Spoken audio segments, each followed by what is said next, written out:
Hello everybody and welcome to the Magical Learning Podcast for this week. This week we talk to Marcel Kuhn about unthinkable living in flow for magical expansion. If you want to live in flow a bit more and you want to understand how that can benefit your life, then this is a great conversation. Marcel's also an awesome chat, so enjoy and have a magical week. Hello everybody and welcome to the Magical Learning Podcast for this week. This week we have an amazing conversation and we have also some amazing backgrounds of Zoom backgrounds. So if you're watching the video of that, you'll have to check that out. But let's jump around and see how our team has been going this week and see what they've been up to. So Graham, I might start with you. Graham, how's your week been? Given that it's only Monday, Jess, it is Monday, isn't it? Is it? It's been good so far. Home for the weekend, not planning on going anywhere until Saturday. So having a week at home at the moment is pretty amazing. Yeah, looking forward to it. That's nice. That's nice. And people will see your classic background there. So they can see that you are at home. There we go. This beautiful artwork. That's lovely. Let's go to Al now. Al, how are you going and how's your week been? Going great, thanks, Jets. Yeah, we had a really fun, different weekend. Renee and I went up to Brisbane and saw the stage show of Moulin Rouge. And yeah, big surprise for me, Renee booked the front row seats, which is one place that I love to sit up the front and see everything that's going on. And then to top it off, on the way home, we stopped and had a look at a little puppy dog for our girls, which our girls are different to Danette's girls. Our girls are children. This is if you've been listening, Danette's been referring to her girls as the chickens. So we are getting a new puppy dog next Sunday. Wowee, that's very exciting, Al. It is. The girls are very excited. Graham's done a surprise react emoji there, so that's thanks for that, Graham. Only because I couldn't find the dynamite boom one. That's great, Al. You will never ever regret it.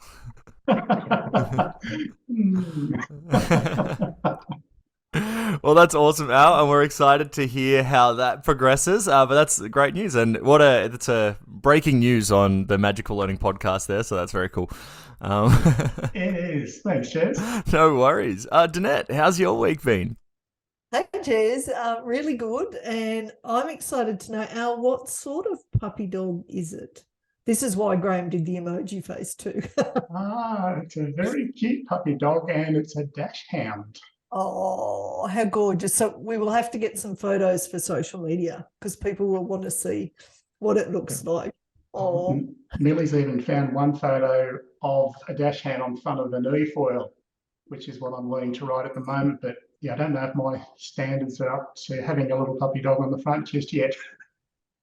Al, can I just share really quickly? A dachshund is literally a Great Dane that hasn't yet read Marcel's book. So hide the book. Well, I think that's perfect. That's throwing us straight into our guest. So, Marcel, how has your week been as well? It has been good. I've spent the week in Zurich. I live towards the mountains, but I like to spend time in Zurich. And on the weekends, I have my boys with me. So we did a lake day and we were swimming in the lake. Is still quite cold, but it's so fun to be out in the summer in Zurich. That is awesome. That sounds really nice because I think all of us are in freezing temperatures except for Alan there. So, that's kind of rubbing it in a little bit. Now, the voice that you just heard is Marcel Kuhn, who we're so happy to have on today. Marcel lives in Switzerland, as you just mentioned. But I just thought I'd give listeners that might be being introduced for you for the first time, Marcel, a little bit of background about you. So, Marcel Kuhn is a Swiss visionary, speaker, author, coach, father, dreamer, and soul surfer who passionately explores the edges of his comfort zone and what it means to create an unthinkable reality through flow, finding love, and oneness within. I love that. Flow. Love to see that, Marcel. Marcel has spent over a decade immersed in personal development, traveling globally to work with top experts from coaches, speakers, and trainers to spiritual healers and shamans. Through his impeccable storytelling, discoveries, and practices, Marcel guides and inspires others to connect with their dreams and do the unthinkable while creating joy and fulfillment along the way. So what a perfect guest to have on. And Marcel, thank you so much for being on the Magical Learning Podcast. Well, thank you for having me. I'm really excited for this one.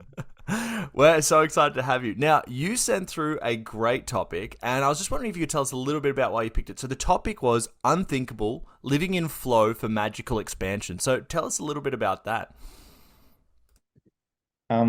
Yes, I don't know where to start because it has been a long journey for me. But I connected to Graham through John Mattone. You know, I was certified by John Mattone for intelligent leadership, the certification, and that's how I met Graham a long time ago. But yeah, just over LinkedIn. And the reason why I mentioned John Mattone is he was my first person I interviewed for my book, for the original book I wanted to write, which I started seven years ago. We had a family tragedy 7 years ago. A member of the family passed, and then at the funeral, I asked myself, well, what makes, why are some people successful and fulfilled and other people not? And this question turned into a book that never got published because there are some challenges in between. And when I interviewed people like John Mattone and 60 others, I realized what they were doing is doing the unthinkable. And from the unthinkable, I found the way into flow. So yeah, this is just a really short explanation, and there is so much depth there. I can expand on that. Yeah, well, that's perfect. And, we talk about flow on this podcast a fair bit. I think it's a kind of a crucial thing. So I'm so happy we're having a conversation to really dive into it today. So I might actually start. Why not start with the connection there? Graham, I'll throw to you. What was your question? And tell us a bit about it. Thanks, Jess. So Marcel, for me, as Jess said, we talk a lot about flow and why it's so valuable for us. The question that sort of jumped out for me was how we can use things like intuition and creativity to see different possibilities. We're having had a lovely podcast last week, and one of the things that came up in that podcast was this idea of cutting out the noise so that we can open ourselves up to more possibility. And the same sort of thing. It's like lifting your head up every now and then to actually see what's out there rather than just having your head down in the weeds. So I was really curious about your thoughts on how can we tap into things like intuition and creativity to boost our sense of well-being, but also to identify new possibilities. Now you touch many points that I would like to dive in. I feel most people live in the predictable and in the linear, right? And flow actually takes us out of the comfort zone and into the exponential, into the realm of infinite possibility. And I think what really stops us from going there is fear of failure, and to follow our intuition, we have to do deep personal development and work through our limiting beliefs and our emotional traumas. So that's one obstacle. So that's really important. So yep. to foster in a corporate environment of well-being, it's really important to build an organization where we have space and where we have an environment where everyone can be themselves. So a safe environment and a vision that is aligned. And I like to read the book of Peter Senge about the 5 disciplines of learning organization. Yep. The one is really important to have a shared vision, and that everyone learns, works on themselves. So a growth mindset. Then what is really important is team learning as well. So I just put this out there. We can go into this topic for like an hour or 2 hours, but I think what is really important is creating space for people to be able to reflect on themselves and to be safe to share it. I'm a lean manager. I was a lean manager for 16 years, and we did this creativity exercise with a leader So it was about not brainstorming, because that's when only the loudest shares his ideas. So we did this exercise where everyone could expand on their ideas. So it's like you take turns. Everyone writes down 3 ideas, and then you pass it on, and then everyone, even the introverts, can share their ideas. And it was about sharing whatever crazy idea come to mind. And the leader thought, he was well-meaning. He said, but don't add any stupid ideas. They have to be reasonable. So in the first 10 seconds, he killed the whole environment, because then he said, no stupid ideas, just good ideas. So actually, for flow to happen, you have to create space. You cannot force creativity and flow on someone. So you cannot say, okay, hey team, we have 20 minutes, let's be creative right now. This is not how flow happens. For flow and creativity and intuition, you have to create space and a safe environment. Yeah, love it. Thank you. And I think that's a great point about, like, you have to have that space open for stupid ideas, because sometimes stupid ideas are great ideas. I feel like a frisbee is a stupid idea that's a great idea, and maybe going on the e-foil as well, Al. Ouch, Jez, you went there. You use e-foil. Yeah, Al has a, go for it, Al. Only one of us does. The one who's I do smiling the myself. most. First time I used it, I fell off and broke a rib, but my wife was not impressed when I bought it, but I've been having lots of fun on it since then. I'm very jealous right now, because as you see my background, I love surfing, and there are not so many waves in Switzerland. So I think I should try e-foil. I highly recommend it, especially as I'm finding I'm not young enough to catch some of those waves, but the e-foil lets me get out there and get on them. 100%. And all I'd say, Marcel, is maybe wear a rib guard or something for your first time. I think that's the lesson we've all learnt. But I might stay with Al. Al, what was your question since we're with you? And tell us why you chose it. Marcel, I'm curious about what are some of the daily rituals for being in unthinkable living and being in flow. Yeah, so I have so it's more a value base what I do, and one of the really important values is do something that takes me out of comfort zone each day. So a simple rituals for the listener is to ask yourself a disruptive question each day. So and for me, that is my question is really simple, is how do I disrupt my day to day? So every day I want to do something that brings me out of comfort zone. And actually, when we are in the comfort zone, we are not really in flow. So it's really important to do something that disrupts you. And what I've been doing all winter is swimming in the lake. So I do cold exposure. I do cold plunges. I start in Switzerland from November, and then I go on until like April. Then it gets warm. So my cold water season is from November to April. And this really teaches you about surrender and letting go. So to be in flow, you have to have the courage to surrender the need to control. And this is a simple exercise, is doing this cold water, because that helps you. So that's one exercise to do. So the disruptive question, and do something that takes you out of comfort zone. And to do the unthinkable, you don't have to be all crazy. But just imagine going to the grocery store and buying totally different fruit, vegetable, buying different kind of foods will take you out of the comfort zone. We are so, like everyone talks about the value of rituals, but rituals are structures, and every structure has limitation. And you need to find the balance between a freedom and structure. And for every person, that is different. That's also for corporates, right? Like some people need more structure and some people need more freedom. I'm a crazy guy. I need a lot of freedom. But if you don't have the structures in place, the right amount of structure, the river doesn't flow, right? Because the river only flows in because of the riverbed. So everyone has to listen to their intuition to find exactly how much structure and how much freedom do you need. And people that have a lot of fears, they need more structure. And yeah, when you have too much structure, there is no space for growth.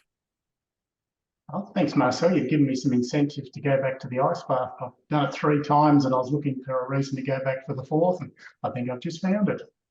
Okay, I just want to mention what I mean by surrender in the ice bath is actually people think you have to be tough. Resilience is about being tough, but it's actually the opposite. So when I sit in the ice bath, I breathe through the nose into the belly, and it's more a meditation, it's more relaxation, right? So in my book, I talk a lot about surrender and surrendering to the waves of life, right? It's not about fighting against the wave. You will lose if you fight.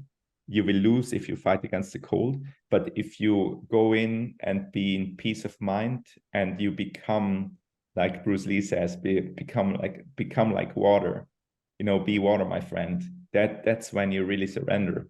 And when you're in the waves, it's the same. So it's the same example.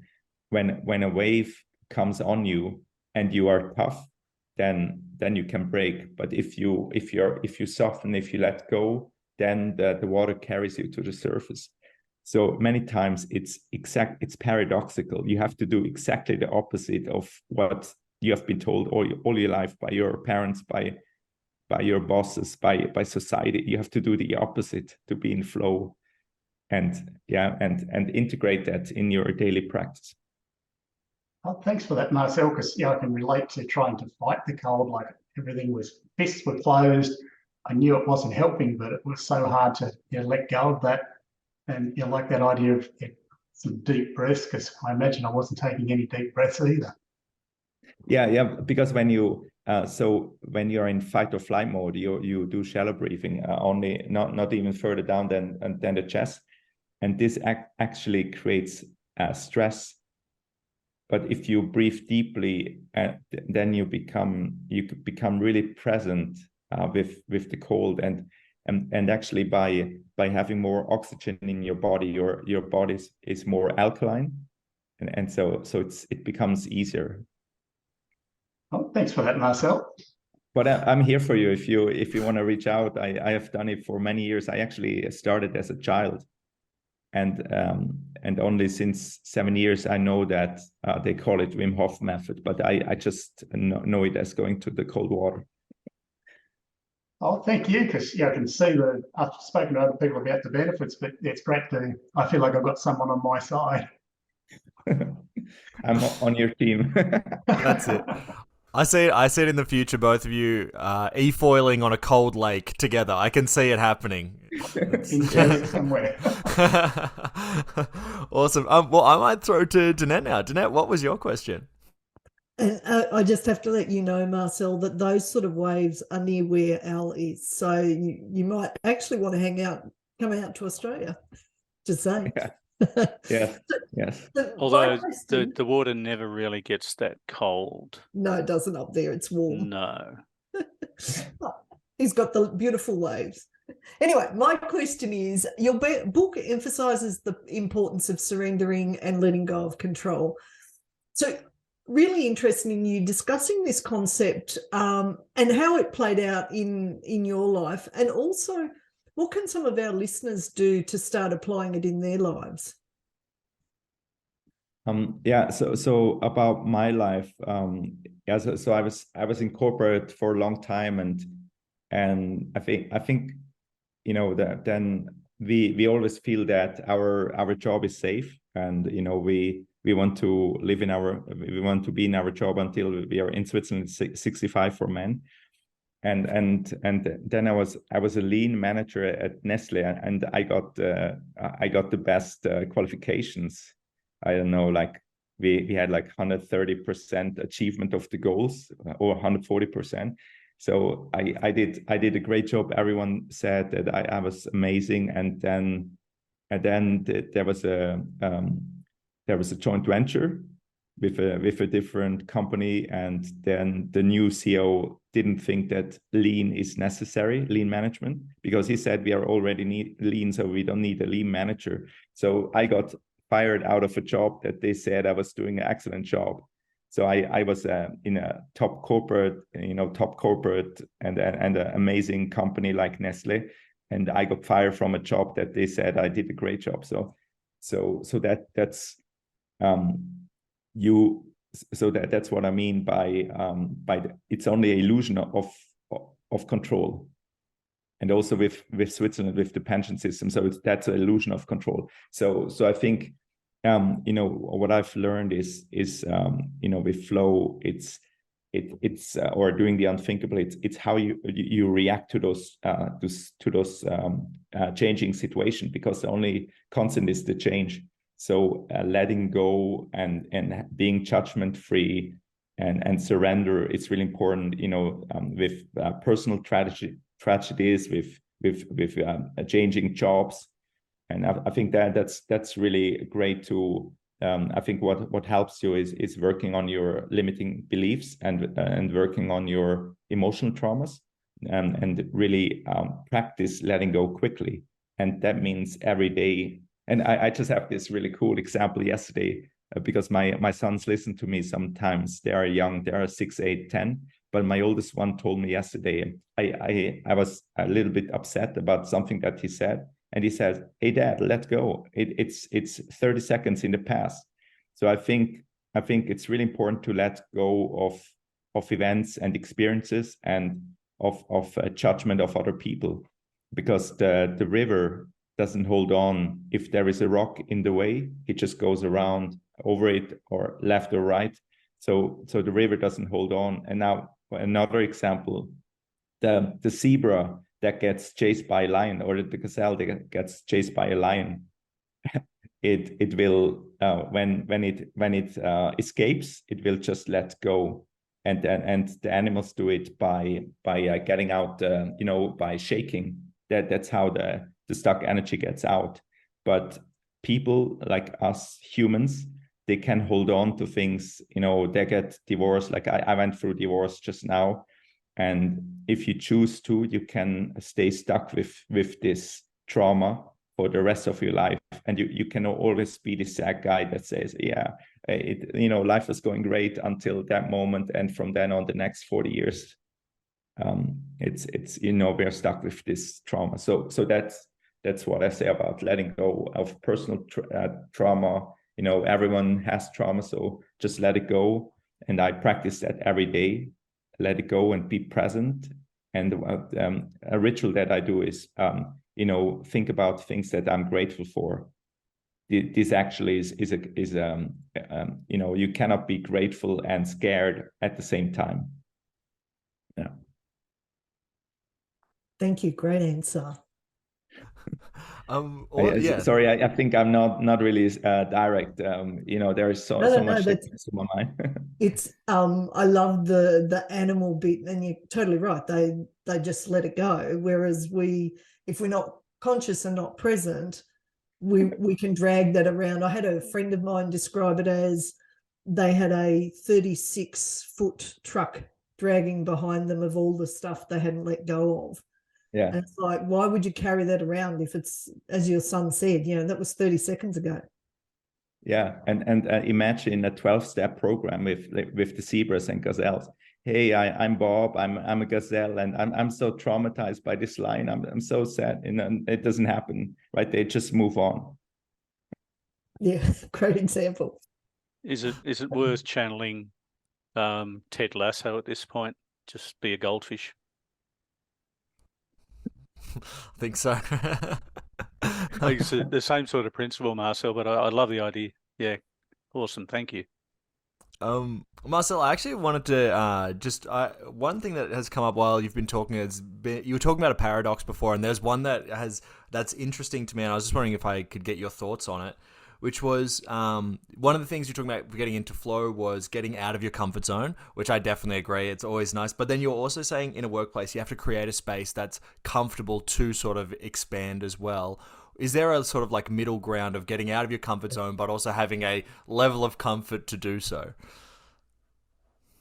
Yeah, that's also what I mentioned before. Is everyone is different. So, but getting outside of the comfort zone. I don't mean being outside of the comfort zone all the time. That's how we get into burnout in Switzerland. There, it's a big problem of burnouts, especially in education and in healthcare. There is a lot of burnout, and so. Alan, just to make an example with the cold water. So if you step in the 4-degree water and get out of the comfort zone, 2 minutes is enough to take you totally out of your comfort zone, and you will have the effect of this practice for 24 hours, right? And going once a week, if I do that once a week, I will be healthy all winter. I don't have a flu.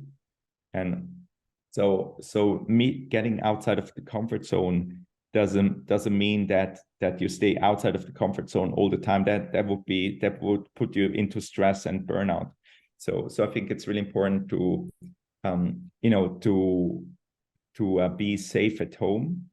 So to have for my kids, for example, I create a safe environment, and when kids feel safe at home, they have a lot of courage to go out there and try new things, do new things, right?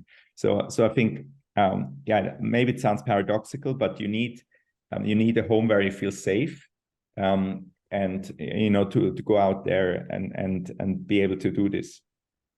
Yeah. Does this answer your question? 100%, and it's a great point, because I always find burnout kind of an interesting topic as well. But I kind of feel like what you're talking about really makes a lot of sense, where you're giving yourself a sort of opportunity to sort of create that growth, but it's not all the time, because you're right, that's too much. I think maybe you know this the model of the growth comfort zone and growth zone and learning zone. So if you are too far out of the comfort zone, then you cannot learn. Then it's stress. So you have to find this balance. Cool. Yeah, awesome. Well, thank you so much for that, Marcel. I might throw to, I think this leads perfectly into my question, which was, how can leaders create environments that promote a culture of continuous learning and growth, and what are the benefits of doing so? Yeah, I think that was my whole career. That I tried to do that. So I was in that 16 years, and I think a lot of it has to do with so we need to create a safe environment, so that like a growth mindset and a comfortable environment. That's really important, and be able to learn together. And I think change only happens when you start from within, and for that you need a safe environment. Yeah, it's a big question, because I've talked to many people in the lean and the continuous improvement industry, and it doesn't work from top down. So I've been a little bit disillusioned, because when we come in and say, we want to change that, we want to get more efficient, no one really is excited about having more efficiency. But what I try to create is a safe environment, and that actually promote collaboration. That's really important, to promote collaboration and safe space to share your opinion. That really helps. And I like the analogy of the iceberg. So when iceberg is swimming, that I don't know, about 10% are outside of the water. And if I ask you, what happens when the wind blows from left to right, what happens to the iceberg? What would you say when the wind blows from left to right?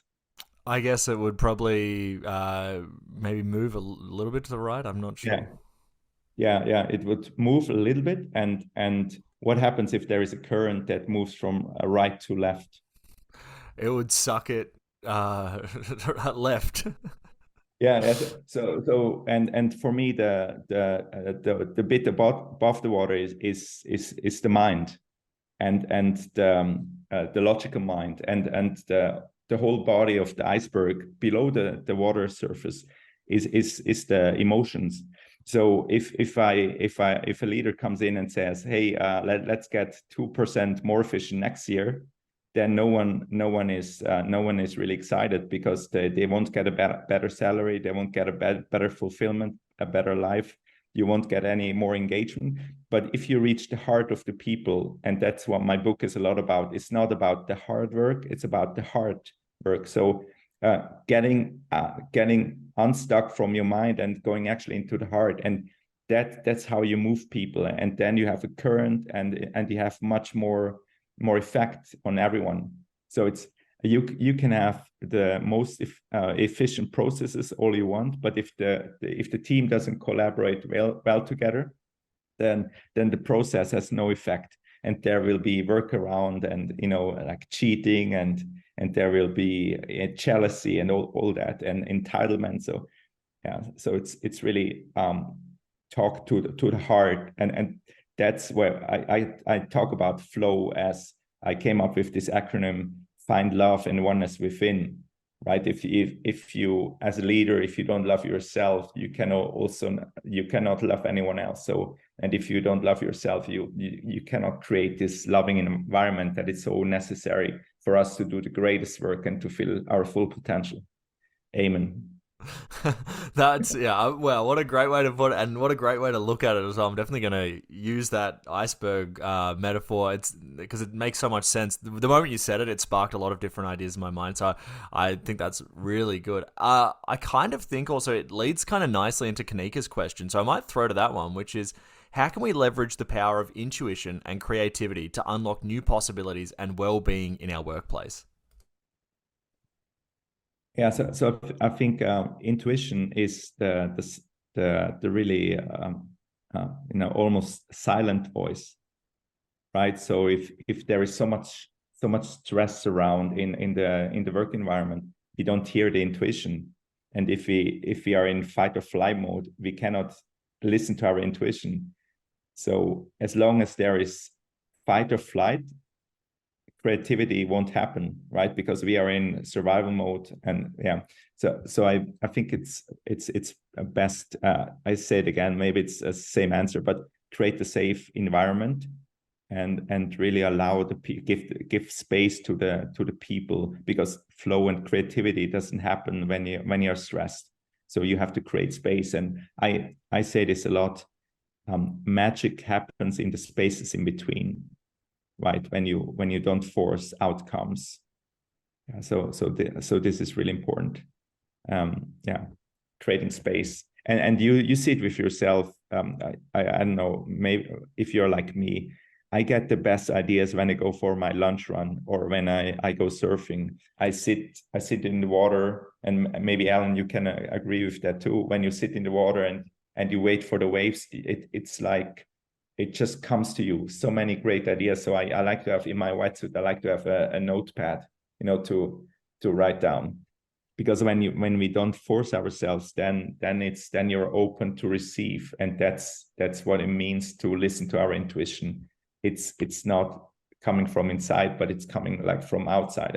I think the artists, do that. They create space for the intuition to come in.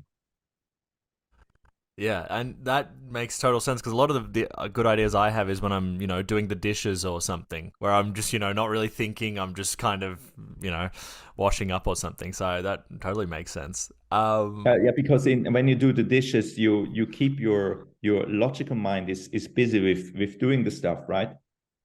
And so you keep, as soon as you keep the logical mind busy, then your subconscious can really receive a lot.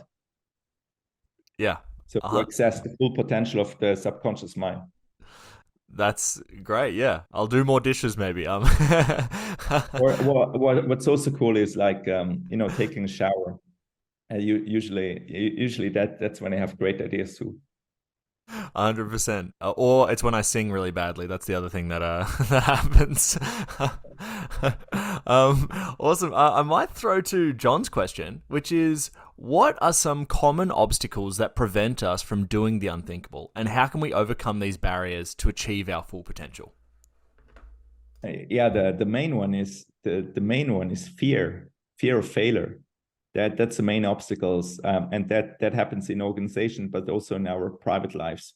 And actually, if you're not working through your limiting beliefs and your emotional traumas, that also keeps you stuck from moving forward.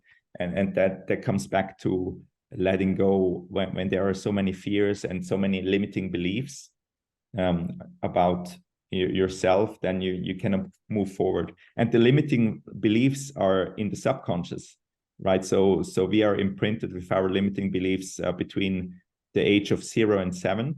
So even when you're in the womb of your mom, you already get imprinted limiting beliefs. How you think about money, how you think about what's love, what's work, what's success, what's fulfillment. We are so much is imprinted in us, and this all limits us. And I learned the analogy of the band. So the limiting beliefs are our glass ceiling. You cannot rise higher than the limiting beliefs, than our glass ceiling. And our positive beliefs are like the floor. So you move in between the positive beliefs and the limiting beliefs. So you cannot sink lower than your positive beliefs. But if you've done a lot of personal development, you have positive beliefs like me. I know I can do anything I want. At the same time, I believe I'm not good enough. So it's crazy. So you have a tug of war inside yourself. So to fulfill your full potential, you actually have to work on your limiting beliefs, get rid of them, and get rid of the emotional traumas, which, as I said with the zebras don't have emotional traumas because emotional trauma is stuck energy. So if you don't take away your limiting beliefs and you don't work on your emotional traumas, you cannot move forward, and it stops you from being creative, being fully productive, and being happy and engaged. Amazing. I think this leads us perfectly into our final question here, which was from Leggers, which is, what do you hope the listeners take away from this conversation? I hope that listeners are open to have courage to follow their excitement and follow their intuition, and be okay with stepping outside of the structures, and just dare to do the unthinkable.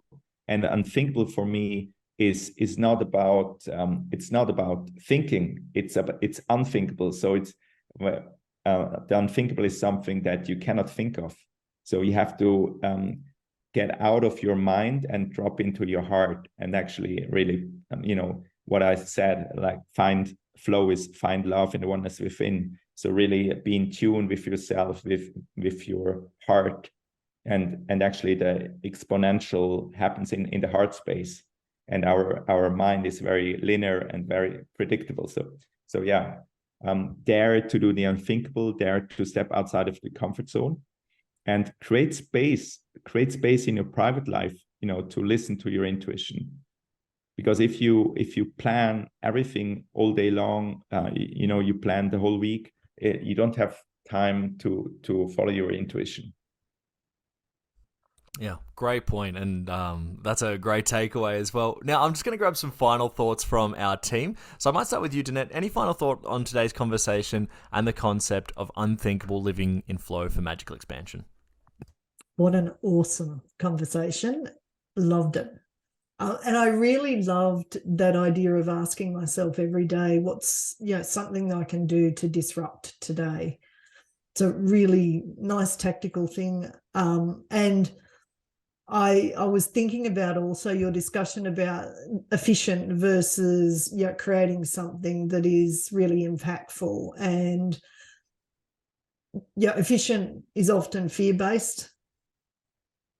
Impactful is that heart and that love base. So you are teaching the world a way to be way better than it is at the moment. So thank you very much. That was an awesome conversation, and I suspect we'll have you back. Oh, I would love to. Thank you. And I think what you just mentioned is fear-based is always scarcity. and we want to be like in Peter Diamandis, like full abundance. And this is to be outside of fear. Amazing. Thank you, Marcel. And thanks to Net. Alan, I'll throw to you. Any final thoughts on today's conversation and unthinkable living for flow in magical experience? Thank you so much for today, Marcel. I feel like this has almost been a conversation that the universe has provided for me. I was talking to Graham this morning about some limiting beliefs in my head, and listening to you, talk about being out on the water. That's where I am in flow. Stress, those stories don't follow me out there. And I'm looking forward to getting in the ice bath and doing that differently, where even as you say, take a big, deep breath. That scares me already, because that is very different to what I've been doing. So thank you so much for today. No, but that fear is in the past, so just let it go. It's absolutely. Thanks, Marcel. Think about my son. Remember my son. Dad, it's in the past. It has been 30 seconds ago. Let it go. I love that. Awesome. Thank you so much, Al, and thanks, Marcel. And Graham, any final thoughts on today's conversation and unthinkable living in flow for magical expansion? So many. Marcel, it's been great. I had a wonderful conversation. So thanks for sharing your wisdom with us. One thought that sort of stood out for me was the analogy you shared of the river, and how, if there's a boulder in the middle of the river doesn't stop and get frustrated about the fact that there's a boulder or a rock there. It just flows around it. And I was thinking about, well, how do we encourage, or how do we help somebody who's the rock and is sort of stuck in the river and just watching life flow past them? How do we help them get up out of there, or maybe just take a different perspective? So, and I wonder, and obviously we need to get you back again, but I wonder whether, if people out there are just not really sure, well, literally, what do I do next? Maybe step one is read the book. Step two is have a different conversation with somebody else as a starting point. That's a really good one. I think what really takes us out of flow, and that's if you're the rock or the river or whatever, what takes us out of flow is indecision. Yeah. So if you don't decide, you will not be in flow. And by being in flow, I don't talk about flow state. I don't talk about peak performance. I talk about being in flow consciousness. So setting up your life to be always in flow. Yep. And this doesn't mean it's all easy breezy. I'm actually in, so far out of my comfort zone each day, and it's really scary. But what takes you out of flow is not deciding. So I went through divorce, and if you did, and there are some moments where you have to deliver the papers and you have to decide, okay, about the house, what do we do with that? So what really takes you out of flow is when you don't decide. And I just a simple hack to know what's the right decision is, follow the excitement. What where's feels the energy? Expansive. So to be in flow, you always have to choose the one that the road that is expansive. So you can always think what feels exciting for you and what's expansive, and that can be very scary. But listen to your intuition. It's like it feels always a little bit exciting, and it's not a heavy energy. It's more like exciting, going out there speaking in front of 1,000 people. It's really scary, but it's so exciting, right? So this is expansive. So when you follow your excitement, and I did that when I was 18 and in California, learning how to surf.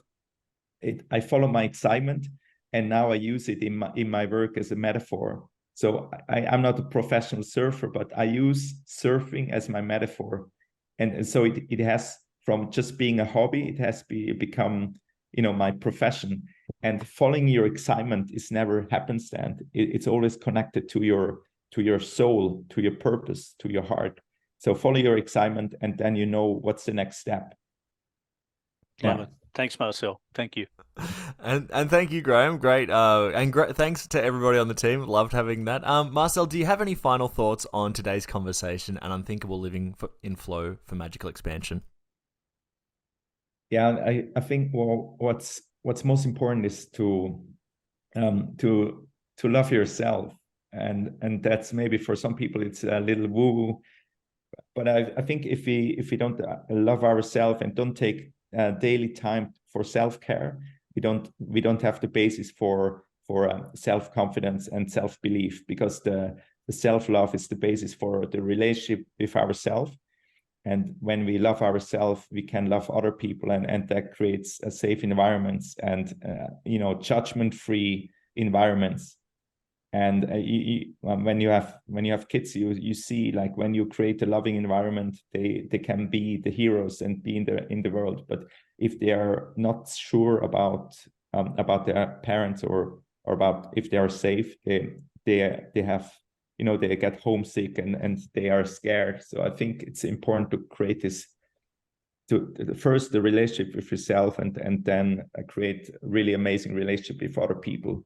And I think that's what I feel from your team. There is a lot of, it's a loving environment, and that's when we can have laughs and fun and joke. But if we are not if we don't love ourselves, and if we don't feel safe, we cannot make jokes, right? Because we are not sure, what the boss thinks, what we say. So I think that's really important, to love yourself and take self-care. I love that. Thanks so much, Marcel. Now, Marcel, if people have been listening to this and they've thought, wow, I'd love to connect with Marcel, or I'd love to learn more, where would you like people to connect with you or find out more? So if you like to know more, it's read the book. It's called Unthinkable Life Teachings From, Soul Surfer. And you can find out more about me on the website unthinkableliving.com. But really, the book is all my heart and soul. For 7 years, I've worked on it, and it's all in there. And it's kind of my philosophy. It's not a how-to book, but it's kind of it inspires you to get unstuck from the thinkable life and move into the unthinkable life through flow. And really, unthinkable is only valuable if you catch your dreams. So it's really about inspiring people to catch their dreams and live their most amazing life. So I think the book is the main one, and the other one is the website, and you can find me on LinkedIn and Instagram. Get the book.